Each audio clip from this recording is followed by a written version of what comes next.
the Father except through me.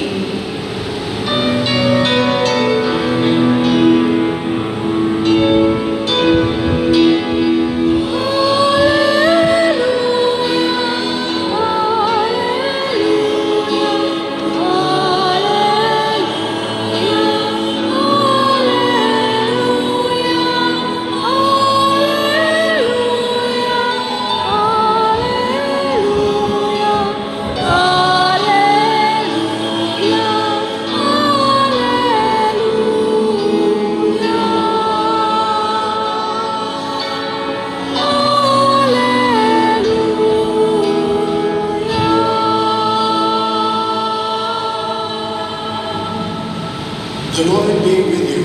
And with your spirit. A reading from the Holy Gospel according to John. Glory to you, O Lord.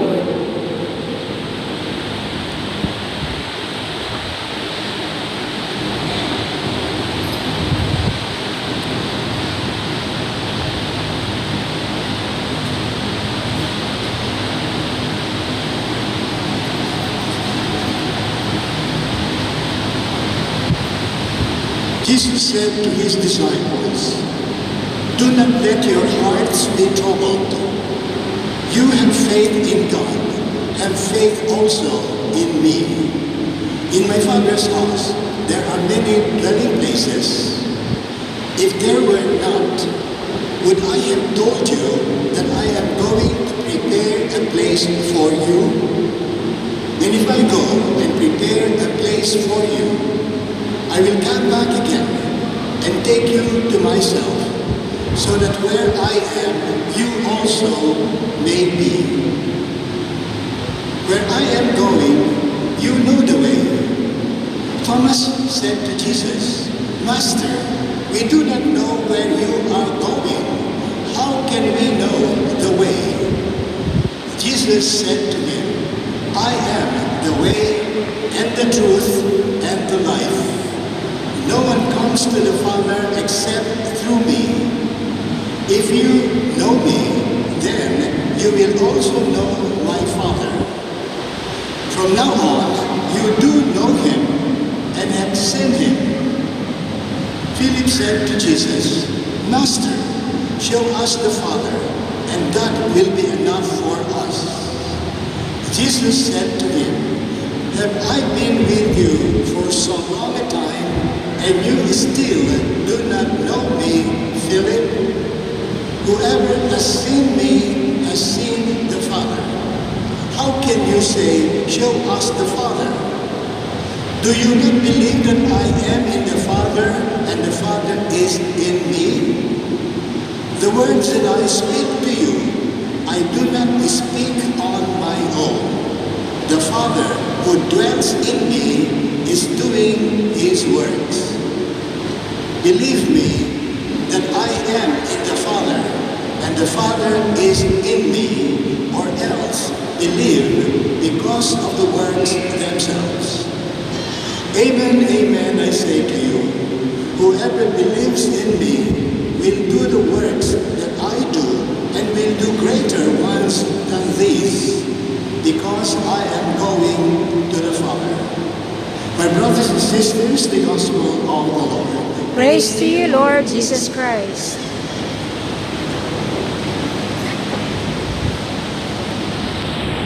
Ang ating pong mga pagbasa ay nagsasalaysay ng mga unang taon ng Katolisismo o ng ating simbahan.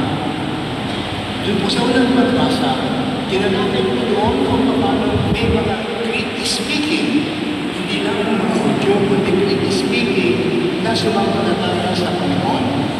At kinailangan sila ay paglingkuran din, isama sila sa distribution ng mga pangangailangan nila araw-araw.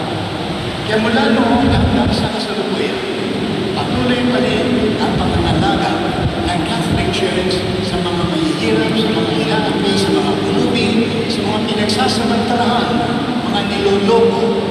Patuloy ang pagtatanggol ng Catholic Church sa mga tao na pinagtabuyan lang ng lipunan at mga pamahalaan. Kaya po dito sa ating mga pagbasa, unti-unti na po ay pinapaliwanag ng Panginoon kung ano talaga bakit may Catholic Church?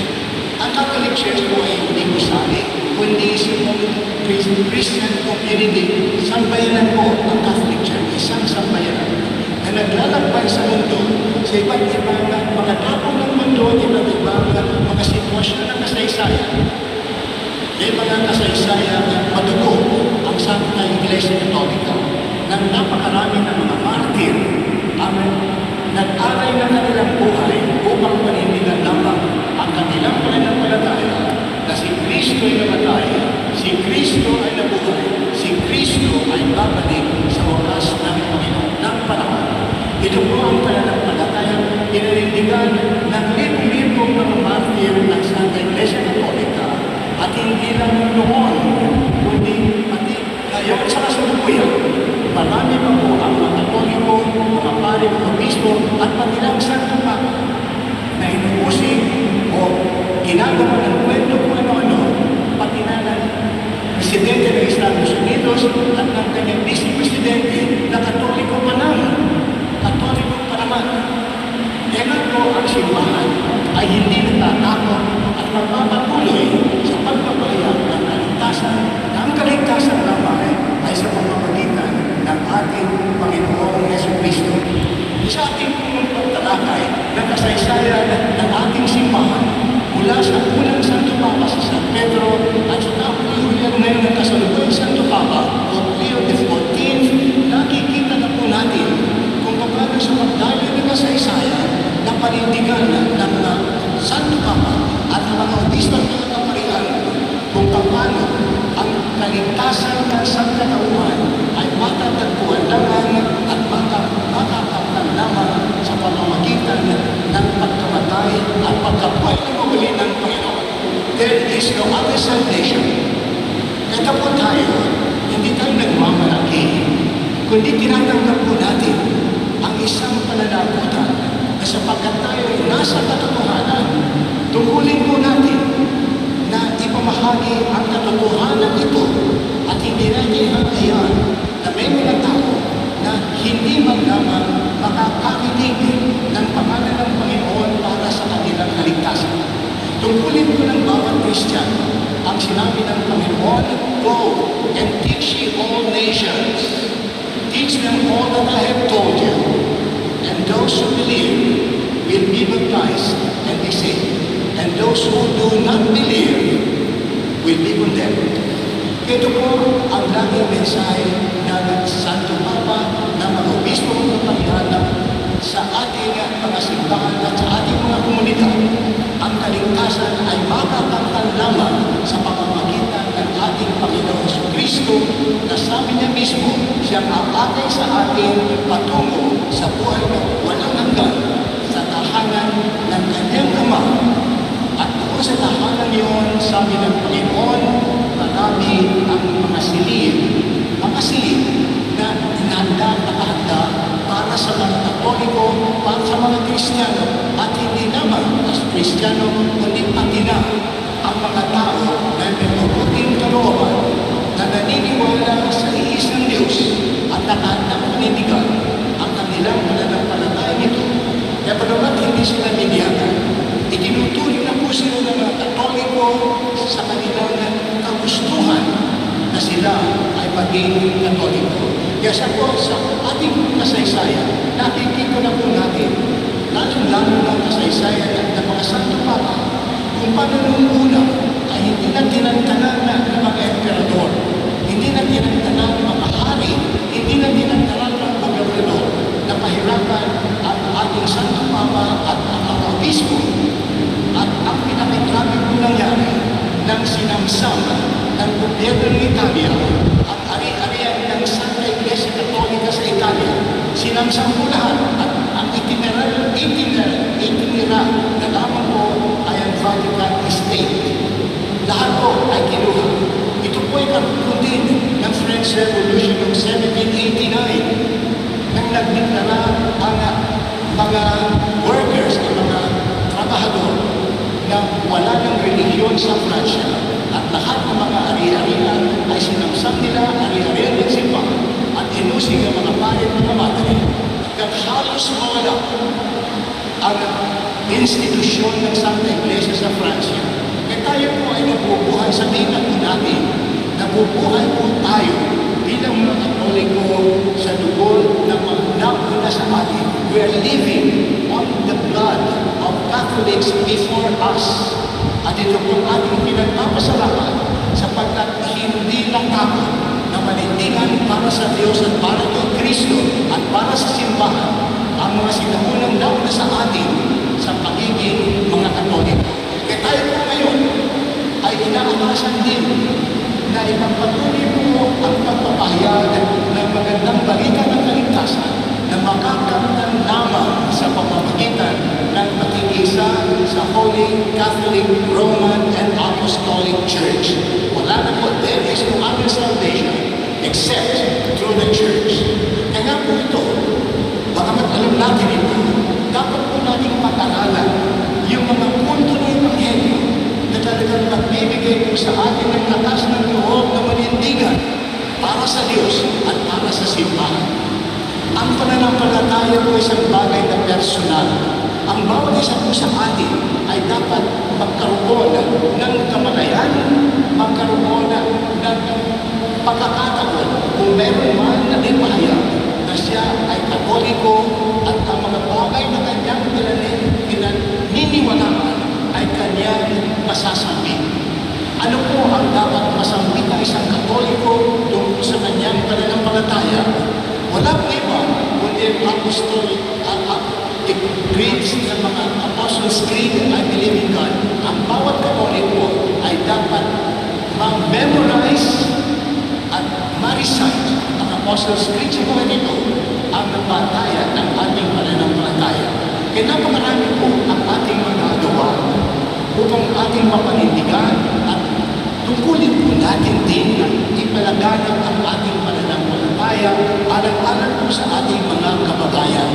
Marami po ang nakarinig na sa pangalan ni Kristo, narinig na po ang Catholic Church, subalit nag-aalilangan po marahil na umanib sa atin o sumama sa atin o magpabinyag bilang Katoliko.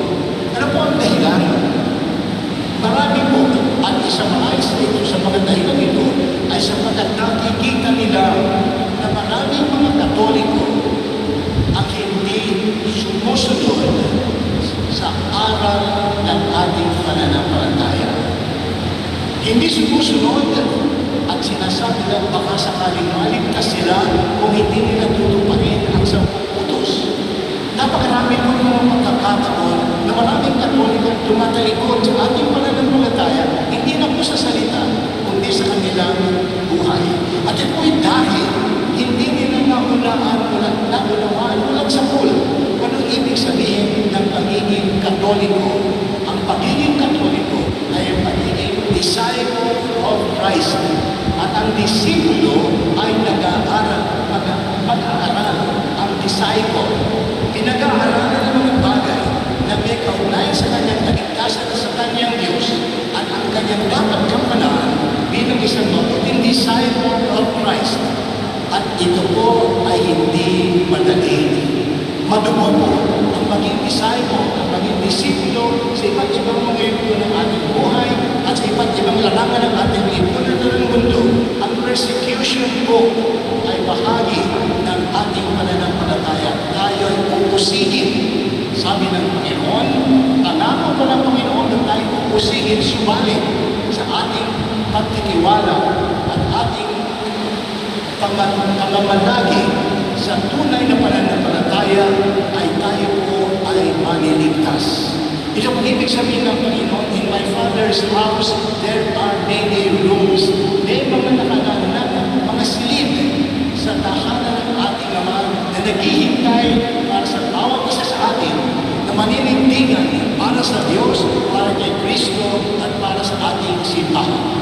Kaya tayo po ay dapat laging bukas ang ating isipan, ang ating puso sa mga katotohanan ng ating simbahan.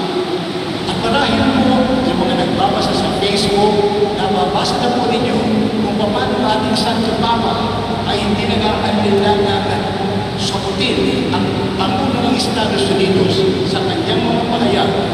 Pinanindigan po ng Santo Papa ang ating pananampalataya at walang maling paniniwala ng presidente at vice-presidente, at hindi nila masasabi na hindi nakukunawa ng Santo Papa ang kultura ng Estados Unidos. Nasabi niya noon yung ang mga Papa, Italiano o si Pope Francis sa South America, nasabi nila na hindi nakukunawa ng mga Santo Papa ang ating kultura. Ngayon, wala na silang masasabi. Alam na ng Santo Papa ang kultura ng talong. Alam na kung ano umiiral sa utak ng mga kapwa niya Amerikano at masasagot niya ay mapaliwanag ng maiging paliwanag ang ating pananampalataya. E tayo po nagpapasalamat na talagang providential po ng ating Santo Papa ay hindi ang ating kardinal, kundi ang Amerikanong kardinal at ang ating presenting Santo Papa Pope Leo XIV. Kaya tayo po ay manalangin lagi. Manalangin po natin ang ating simbahan, ang ating sambayan ng Katoliko. Manalangin po natin ang ating Santo Papa at ang mga obispo na kanyang mga katwal sa pagpapagayan at paninindigan para sa ating relisyon. Kaya tayo po bilang mga simpleng Katoliko, aralin po para sa atin ang ating pananampalataya. Para sa ating sariling kaligtasan, para malaman natin ang ating tungkulin. Pagka tayo nadadala ng kung ano-anong mga nababasa natin at narinig natin, kung ano-ano ang sinasabi tungkol sa atin na hindi naman totoo, baka tayo ay nadadala. At lalo-lalo na sa mga usaping politikal at sa larangan ng ekonomiya, ang nakapagpagdarambong po ang napakalaking kasalanan ng mga Katoliko na sangkot dito sa kanilang katiwalaan ito. Sapagkat kung sila'y tunay na Katoliko, paano nilang nagawa ang kanilang pagnanakaw? Sinong nagturo sa kanila tungkol sa mga utos ng Panginoon, daw siya nag-istil, huwag kang magnakaw? Paano nilang nagawa? Anong dahilan? Anong palusot upang gawin nilang kanilang ginawa at mahirapan ang ating bansa sa kasalukuyan? Napakarami na po ang nawala na pag-asa, nawala na ng buhay dahil sa katagalaan na iilan lamang sa ating mga kapwa Katoliko. Katoliko pa naman, subalit walang hiya at magnanakaw. E tayo po lagi po tayong hinahamon po tayo ng iba't ibang mga sitwasyon sa ating lipunan, sa ating buhay. Diba, pagkatatat po tayo, alamin po natin ang ating pananampalataya, alamin po natin ang mga aral ng Panginoon upang ito ay tumimo sa ating isipan at ating puso that there is no salvation outside the church. Walang kaligtasan sa labas ng Iglesia Katolika, Apostolika, Romana. Kaya tayo po, hindi nagyayabang, kundi hindi po tayo nagtitiwala na tayo po ay nasa sa tamang landas ng kaligtasan at tayo po ay hindi naman nasa landas ng kaligtasan, kundi ginagamit po natin ang ating pananampalataya upang bigyan natin, sabi nga ng Panginoon, bigyan natin ng magandang halimbawa ang ating kapaligiran. Halimbawa sa lipunan, halimbawa sa ekonomiya, halimbawa sa edukasyon. Dapat makita sa ating mga Katoliko ang tunay na kahulugan ng pagiging Katolikong manggagawa, pagiging Katolikong politiko, pagiging Katolikong guro, pagiging Katoliko na nasa tahanan ng aalaga ng mga sanggol, mga Katoliko na nasa lansangan, mga Katoliko na nasa iba't ibang mga paghahanap buhay, mga mangingisda, mga mananakaya at lalo-lalo na yung mga manggagawa. Kaya panalangin po natin ang ating simbahan. Panalangin po natin ang mga leader lalo-lalo ng ating Santo Papa. Subalit higit sa lahat, ipinalangin po natin ang ating sarili na makapanatili tayo tapat sa Diyos, tapat kay Kristo, tapat sa ating simbahan at pananampalataya. Ito po ang mensahe sa atin sa linggo ito, batay po sa mga pagbasa na inyong narinig. Sa mga ng Ama at ng Anak at ng Espiritu Santo,